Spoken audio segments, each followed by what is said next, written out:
Thank you for being here today. Thank you for your leadership in your respective schools and the leadership that you are showing as you're guiding your students and your faculty through very challenging and uncharted times. We worked hard within the CARES Act to try to ensure that we were able to get direct relief out quickly to small businesses, quickly to our schools, quickly to the individuals through direct assistance. And as I look back through CARES, it seems to me that one group that kind of got missed were students. Those who are over 16 and were not dependent on their parents, were not able to receive direct assistance. The parents weren't able to receive it on their behalf. Many times not eligible for unemployment insurance. So when I think about the impact to the students at the time, they're literally, in Alaska's specific case, spring break is underway, and they get the word, don't come back after spring break.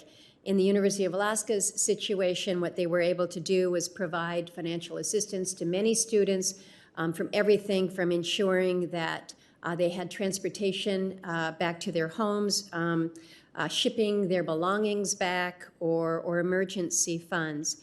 And I know that tuition costs in many institutions have been refunded, but to what extent have we been able to make our students whole in terms of the costs that they incurred? As we know, most students don't have a lot of disposable income out there where they've got money in savings that they can pick this up.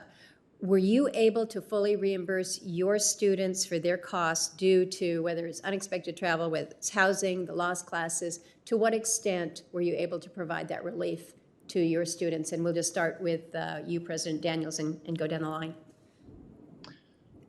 I can't say it was fully. I'm sure it wasn't, as probably it wasn't in many other contexts around the country, but I hope it was adequate. We did refund a very substantial percentage of certain of fees, housing costs, and so forth. And we had an emergency fund, which we augmented and came to the specific relief of students who made application and were having exactly the kind of troubles that you're having.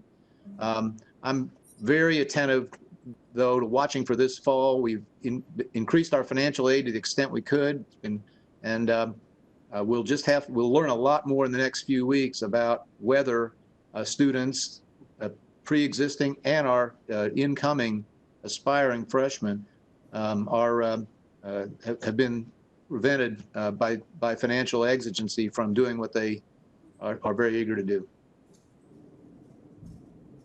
President Paxson. Thank you. So, like other schools, we really pulled out all the stops trying to support our students, our highest need students as they transitioned home, travel, laptops, Wi-Fi, books, et cetera, et cetera. And I think that was fairly successful. What we found, though, is that the needs are continuing and in some ways growing. As unemployment has increased, students' families are losing their jobs. Students' summer jobs they've evaporated. There's nothing for students to do this summer. And so while we're doing all we can to try to find them alternative things and things for pay over the summer, it's very, very hard to meet that full need. We have waived the expectation that students will save money over the summer to meet part of their tuition in the coming year. But we're getting requests for help with food. That's where we are. Yeah. Dr. Hampton? Yes, we were able to use the student portion of the CARES Act and distributed that straight directly to the students' bank mobile accounts. We were able to do that on April 30th. 78% of our students communicated to us that they needed assistance with food. 73% of our students indicated they needed assistance with housing.